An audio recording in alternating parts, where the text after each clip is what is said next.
Hello students, आज हम लोग अकाउंट का फिफ्थ चैप्टर देखेंगे। हमारी बुक के अकॉर्डिंग फिफ्थ चैप्टर है books of original entry sub division of journal. तुम लोगों की बुक के अकॉर्डिंग ये हो सकता है कि फिफ्थ चैप्टर की सीक्वेंस कुछ और हो, लेकिन सिलेबस यही सब कुछ है, तो पढ़ना यही सब कुछ है। ठीक है। इससे पिछले चैप्टर में हम लोगों ने पढ़ा था जर्नल। जर्नल अकाउंटिंग के वर्क की सबसे पहली बुक होती है। सबसे पहली बुक होती है रफ कॉपी। उसको तो रफ जैसे कहा गया रफ कॉपी है, लेकिन मेन बुक्स में जो कहा जाए तो पहली किताब होती है जर्नल। जर्नल तुम लोगों ने पिछले चैप्टर में पढ़ा। तो जर्नल एक वो किताब होती है या वो कॉपी होती है जिसमें होने वाले सभी वित्तीय सौदों को, सभी फाइनेंशियल ट्रांजैक्शंस को रिकॉर्ड किया जाता है। या हम ये कह सकते हैं कि जो भी कुछ सौदा अगर होगा तो वो जर्नल में जरूर लिखा होगा। अब एक प्रॉब्लम आती है कि जर्नल में सब कुछ लिखा जाता है, इस नाते जर्नल एक मोटी किताब बन जाती है। भाई पूरे साल भर के सौदे अगर एक किताब में लिखे जाएंगे तो किसी संस्थान में बहुत सारे सौदे होते हैं, साल भर में वो सब उसमें लिखे गए। अब उनको ढूंढना या उस किताब को रखना संभाल करके ये एक कठिन काम हो जाता है। ठीक है। तो इसीलिए जर्नल का सब डिवीजन किया जाता है, जर्नल के कुछ पार्ट किए जाते हैं। पहला पैराग्राफ अगर हम लोग देखें तो पहले पैराग्राफ में लिखा हुआ है कि the usefulness of journal is that it contains the first record of all business dealing and also indicates that effect of each transaction on the ledger account. इसका मतलब ये हुआ कि जर्नल वो पहली किताब है जिस किताब में सभी सौदों को लिखा जाता है। पहली बार वो वहीं रिकॉर्ड किए जाते हैं जो भी बिजनेस डीलिंग होती हैं, और ये किस अकाउंट को इफेक्ट कर रही ये बात भी लिखी जाती है। ठीक है। तो ये भी हम कह सकते हैं कि journalising is a lengthy task and become more cumbersome when a business grows in size. अगर बिजनेस बड़ा है तो जर्नलाइजिंग एक लेंथी टास्क हो जाता है, बड़ा कठिन काम हो जाता है, बड़ा काम हो जाता है। इसलिए काम आसान हो, इसलिए जर्नल को जो है इनकी सब्सिडीज को हिंदी में कहते हैं सहायक पुस्तकों में बांट दिया जाता है। अब अगला लिखा हुआ है meaning of subdivision of journal. The meaning of subdivision of journal is not the journalise the transaction in one journal book but to make entries in related subsidies book. यहाँ इसका मतलब ये हुआ कि हम सारे सौदों को जर्नल में ना लिख करके कुछ सौदे अलग अलग सहायक पुस्तकों में लिख देना, सब्सिडीज बुक में लिख देते हैं। ठीक है। बिजनेस ट्रांजैक्शन बड़े होते जाते हैं तो जाहिर सी बात है उनको सबको एक ही किताब में लिखना या एक ही आदमी द्वारा लिखना थोड़ा कठिन काम हो जाता है। इसलिए जर्नल को नॉर्मली 10 किताबों में बांट दिया जाता है। 10 अलग अलग और सहायक किताबें, हेल्पिंग बुक जो हैं वो रख दी जाती हैं। अब इसका एडवांटेज क्या क्या हुआ जर्नल का सब्सिडीज बुक का? पहला, सेविंग टाइम। इसमें ये होता है कि टाइम बहुत बचाता है। किसी सौदे को ढूंढना है या लिखना है तो आसान सा काम है। जैसे हमें सेल लिखनी है, तुरंत सेल्स बुक हम उठा लेंगे, सेल्स बुक में लिख देंगे। या सेल से संबंधित किसी ट्रांजैक्शन को हमें ढूंढना है तो हम जा करके सेल्स बुक में देख लेंगे, ढूंढ लेंगे। अगला है डिवीजन ऑफ वर्क। जर्नलाइजिंग होने, सब डिवीजन ऑफ जर्नल होने से एक दूसरा बड़ा फायदा ये होता है कि हम वर्क को डिवाइड कर सकते हैं। कई आदमियों में काम बांट देते हैं कि सेल का काम तुम लिखना, परचेज का काम तुम लिखना, बाकी काम तुम लिखना, ये सारा काम हो सकता है। Specialisation and efficiency. जब काम बटा हुआ है, एक आदमी एक ही तरीके का काम हमेशा देख रहा है तो जाहिर सी बात है वो स्पेशलाइज्ड हो जाएगा उस क्षेत्र में और ज़्यादा तेजी से काम करने लगेगा। ईजीनेस इन पोस्टिंग। जर्नल के बाद अगला काम होता है लेजर में पोस्ट करना। तो जब जर्नल का इस तरीके से डिवीजन है अलग अलग तो उनकी पोस्टिंग में भी हेल्प मिलती है। इजीनेस इन चेकिंग। अगर हमें चेकिंग करनी है तो भी आसान काम है। जिस तरीके के सौदों की चेकिंग करनी है उस तरीके की सब्सिडरी बुक में जा करके ढूंढ लिया। अगला है प्रोटेक्शन फ्रॉम फ्रॉड। अगर केवल एक ही बुक बनती है जैसे कि जर्नल बन रही है तो एक आदमी चाहे तो वो उसमें घपला कर सकता है, लेकिन क्योंकि वहां घपला करना आसान होगा क्योंकि एक ही आदमी को सब मालूम है। जबकि बाकी जब कई बुक्स बन रही हैं तो आदमियों को फोर्जरी करने में या मैनिपुलेशन करने में इन डेटास को थोड़ा मुश्किल होगा। अगला है full information at one place. किसी एक चीज से संबंधित सारी जानकारी एक ही किताब में मिल जाएगी। उदाहरण के तौर पे मान लो कैश बैलेंस की हमें जानकारी करनी है तो कैश बुक भी एक सहायक बुक होती है। उस बुक में जो है हमें कैश के सारे ट्रांजैक्शन मिल जाएंगे। क्रेडिट सेल परचेज पता करनी है, क्रेडिट परचेज पता करनी है, तो उसको भी हम परचेज बुक में या सेल बुक में जा करके देख सकते हैं। तो सारी इन्फॉर्मेशन एक जगह पे मिल जाती है। अगला है फ्लैक्सिबिलिटी। फ्लैक्सिबिलिटी का मतलब ये 10 सहायक बुकें होती तो हैं, लेकिन ज़रूरी नहीं कि हर आदमी उन 10 को बनाए। वो अपनी ज़रूरत के हिसाब से उनको घटा बढ़ा भी सकता है। ठीक है। अब देखो जैसे रूल्स लिखे हुए हैं, रूल क्या क्या है सब डिवीज़न के।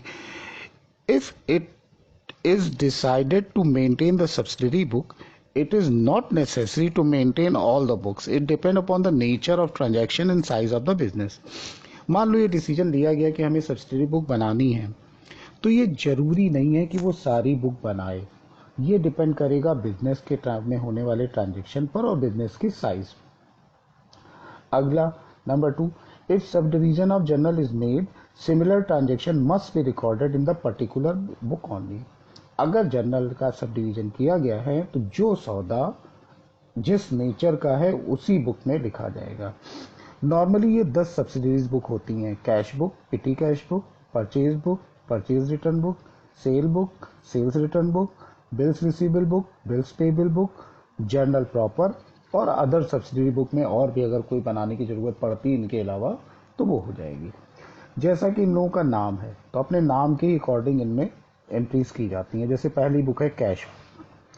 कैश बुक जो होती है वो सबसे इम्पोर्टेंट बुक होती है, क्योंकि किसी भी संस्था में कैश का सबसे बड़ा काम होता है, सबसे बड़ा रोल होता है। तो इन्होंने क्या लिखा है कि cash book is a book of primary entry in which cash and bank transaction are recorded in a chronological order. Chronological order का मतलब होता है जब वो हो रहे हैं उसी के अकॉर्डिंग, या हम कह सकते हैं डेट वाइज। जैसे जो सौदा अगर 1 तारीख को हुआ तो 1 तारीख को ही लिखा जाएगा, उसके बाद में 2 तारीख वाला आएगा, फिर 3 तारीख वाला आएगा, ऐसे होता है। तो कैश बुक एक ऐसी बुक होती है जिसमें कैश का सारा ट्रांजैक्शन उसी में लिखा जाता है। जो भी कैश रिसिप्ट होती हैं, जो भी पैसा मिलता है वो सब डेबिट साइड या बाईं तरफ लिखा जाता है, और जो भी पेमेंट किया जाता है नगद में वो सब दाहिनी तरफ या क्रेडिट साइड में लिखा जाता है। बाद में एक बैलेंस निकाला जाता है। इसके फीचर क्या क्या हैं? पहला, only cash transaction are recorded in the cash book. चूंकि इसका नाम कैश बुक है इसलिए नगद सौदे ही इसमें लिखे जाते हैं। Cash and cheque receipts are recorded on the debit side while cash and cheque payment are recorded in the credit side. अगर नगद मिला है या चेक मिली है तो वो डेबिट साइड मतलब बाईं तरफ लिखा जाएगा। अगर चेक दी है या पेमेंट कैश पेमेंट किया है तो वो दाहिनी तरफ लिखा जाएगा। It records only one aspect of transaction. ये केवल कैश को रिकॉर्ड करता है, दूसरी चीज़ों को नहीं रिकॉर्ड करता। फिर आगे लिखा हुआ है cash and bank transaction are recorded in cash book in a chronological order. It means जिस ऑर्डर में वो हो रहे हैं उसी ऑर्डर में इसे लिखा जाता है।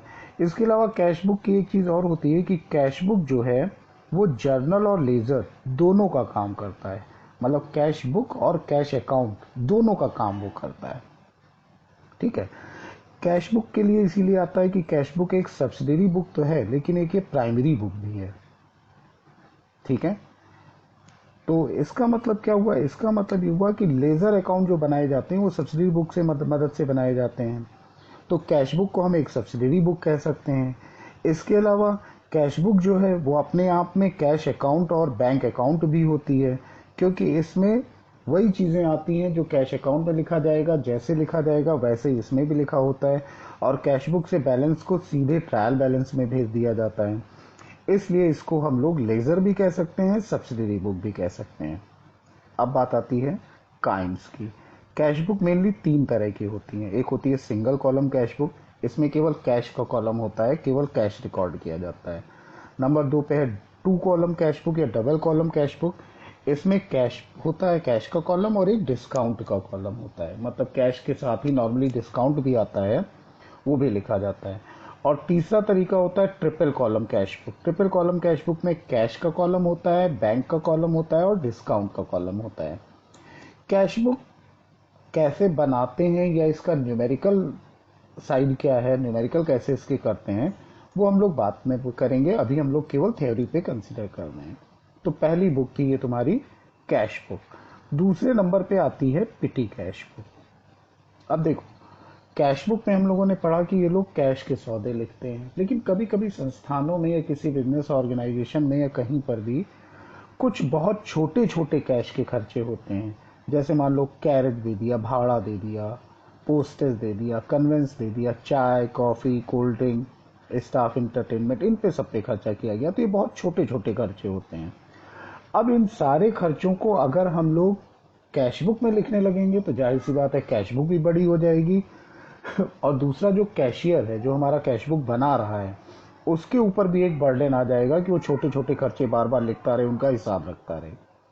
इनसे बचने के लिए एक और बुक बना दी गई, उसे कहा गया पिटी कैश बुक। हिंदी में कहते हैं इसे खुदरा रोकड़ बही। इसमें क्या होता है, छोटे छोटे खर्चे जो है वो इसमें लिखे जाते हैं। एक लिमिट बना ली जाती है कि हम 15 रुपए से 20 रुपए तक के जो खर्चे होंगे वो इसमें लिखेंगे, या हम 50 रुपए 100 रुपए तक के खर्चे इसमें लिखेंगे। इस तरीके का होता है। इसके एडवांटेज क्या क्या हैं? पहला एडवांटेज इसका ये है कि ये इकोनॉमी होती है, टाइम और लेबर को बचाने में ये मदद करती है, टाइम और लेबर को ये सेव करती है। ठीक है। इससे क्या होता है, जो हेड कैशियर है हमारा, या जो मेन हमारा व्यक्ति है काम करने वाला, जो पूरा कैश का, बड़े बड़े कैश का हिसाब किताब रखता है, उसका समय और श्रम दोनों बचता है। दूसरा हुआ नंबर ऑफ ट्रांजेक्शन और रिड्यूस। इसका सबसे बड़ा फायदा ये होता है कि जो मेन कैश बुक होती है उसमें जो सौदों की संख्या है वो कम हो जाती है। इससे अच्छा ये इससे फायदा क्या हुआ कि किसी सौदे को ढूंढना या कुछ करना है तो आसान हो जाता है। इकोनॉमी ऑफ स्पेस, समय भी बचता है। स्मॉल एक्सपेंसेस जो हैं वो कैश बुक में नहीं जाते हैं, वो अलग अलग जगह लिख लिए जाते हैं, कम जगह घेरते हैं, वहाँ लिख दिए गए, तो कैश बुक का, मेन कैश बुक का टाइम बचा। दूसरा पोस्टिंग फैसिलिटी, चूँकि यहाँ से हर चीज़ सीधे जो है अकाउंट्स में पोस्ट कर दी जाती है, तो पिटी कैश बुक के जो भी खर्चे होते हैं उनका जो भी टोटल होगा वो ला करके सीधे कैश बुक में डाल दिया जाता है। फिर है विजन ऑन एक्सपेंसेस। एक बड़ा फ़ायदा ये हुआ कि चूँकि छोटे छोटे खर्चे अलग रख दिए गए, तो एक ये भी फ़ायदा हुआ कि हमारा एक्सपेंसेस के ऊपर एक नज़र रहती है कि एक्सपेंसेस हम कहाँ कहाँ कर रहे हैं, छोटे छोटे खर्चे, इन पे अगर हमें कभी कंट्रोल करना हुआ तो हम कंट्रोल भी कर सकते हैं। अगला पॉइंट है chances of error are minimised. गलती होने की संभावनाएं कम हो जाती हैं, क्योंकि पिटी कैशियर अपने खर्चे जब करता है तो हेड कैशियर से कंसल्ट करके करता है, और पिटी कैशियर जो भी कैश बुक बना करके देता है अपनी पिटी कैश बुक, उसको हेड कैशियर चेक भी करता है, तो गलतियां होने की कम संभावनाएं होती हैं। अब method of keeping petty cash book, इसकी कई 3-4 मेथड हैं। पहला मेथड है मेमोरेंडम बुक। इसमें जो होता है, ये बुक हालांकि आजकल यूज़ नहीं होती है, इसमें छोटे खर्चों को इस बुक में एक ऐसे लिख दिया जाता है, पेमेंट कर दिया जाता है, बाद में पिटी कैशियर को कह दिया जाता है, पिटी कैशियर एक नाम लिखता है बाई जनरल एक्सपेंसेस और उसमें सारे खर्चे लिख करके ख़त्म कर देता है, लेकिन अब ये रखी नहीं जाती है बुक। दूसरी है सिंपल पिटी कैश बुक। इस सिंपल पिटी कैश बुक में डेट पर्टिकुलर और रिसिप्ट और पेमेंट के कॉलम बनाए जाते हैं। इसमें जो है खर्चे लिखे जाते हैं। रिसिप्ट का अगर है तो एक तरफ, रिसिप्ट हालांकि इन लोगों की कुछ खास होती नहीं है, क्योंकि एक ही बार हेड कैशियर इन लोगों को पैसा देता है, तो एक ही बार इसको पैसा मिलता है, बाकी खर्चे ही होते हैं। और इसको बनाने का तरीका लगभग वैसा ही है जैसे हम लोग कैश बुक बनाते हैं। नंबर 3 पे आती है imprest system of petty cash book. इस सिस्टम में क्या होता है, ये सिस्टम एक ज़्यादा यूज होने वाला सिस्टम है। इस सिस्टम में क्या होता है कि हेड कैशियर अंदाजा लगा करके एक लगभग पैसा पिटी कैशियर को दे देता है। मान लो महीने के पहली तारीख को उसने 500 रुपए ने दे दिए। अब पिटी कैशियर पूरे महीने इस अमाउंट को फ्लोट अमाउंट भी कहते हैं या इंटरेस्ट अमाउंट कहते हैं, ये एडवांस एक तरीके से दे दिया। पिटी कैशियर इन अमाउंट से खर्चा करता रहता है और जैसे मान लो महीने के अंत में उसने बताया कि हमने 300 रुपए खर्च कर दिए, तो इस हिसाब से उसके पास 200 रुपए बचे। अब अगले महीने की पहली तारीख को मेन कैशियर उनको फिर 300 रुपए और दे देगा, जिससे कि बैलेंस फिर 500 रुपए हो जाए, और फिर वो खर्चे करते रहते हैं। तो ये मेथड ज़्यादा यूज होता है, imprest system of petty cash book इसे कहते हैं। चौथा है एनालिटिकल पिटी कैश बुक। ये कैश बुक जो होती है, ये कैश बुक थोड़ी बड़ी होती है साइज में। इसमें क्या होता है, एक कॉलम होता है पर्टिकुलर का, बाकी नॉर्मली जितने खर्चे होते हैं, भाई जो खर्चे हैं वो उनके नाम लगभग सेम हैं, हर महीने वैसे ही होते रहते हैं, उन सब खर्चे के लिए कॉलम बना लिया जाता है। ठीक है, किसी टाइम की शुरुआत में या मंथ की शुरुआत में मेन हेड कैशियर इनको पैसा दे देता है और फिर वो पैसा इन्हें खर्च करना होता है। इसमें डेबिट क्रेडिट दोनों साइड होती हैं। डेबिट साइड स्मॉल रखी जाती है क्योंकि पैसा एक ही बार मिलता है, पैसे का मिलना डेबिट में लिखा जाता है। क्रेडिट साइड बड़ी हो जाती है।